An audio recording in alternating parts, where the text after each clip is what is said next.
Hello everyone, নতুন একটা ওয়াটে 18 day video নিয়ে চলে এসেছি সকাল সকাল। তো 10 ডেজ চ্যালেঞ্জে আজকে হচ্ছে ডে 8।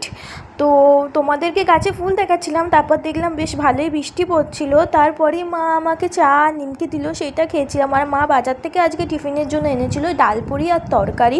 তো আজকে ডালপুরি এনেছিল, আর দেন তরকারিতে এত সুন্দর টেস্ট ছিল আমি তোমাদের বলে বোঝাতে পারবো না। দেন তারপর আমি বিস্কুট খেয়েছিলাম। আর তারপরে হুট করে দেখছি বেশ ভালোই জোরে হাওয়া ছাড়ছিল, মনে হচ্ছিলো বৃষ্টি নামবে, আর সেইটাই হয়েছিল। হুট করে অনেক জোর বৃষ্টি নেমে গেছিলো। আর এই সুন্দর ওয়েদারে আজকে যেহেতু সানডে, আর দুপুরে লাঞ্চে ছিল ভাত, কলমি শাক ভাজা, স্যালাড আর মাংস, যেটা আলু দিয়ে হয়েছিল, দারুণ লাগছিলো। দিয়ে সন্ধেবেলা আমরা খেয়েছিলাম চা আর নিমকি।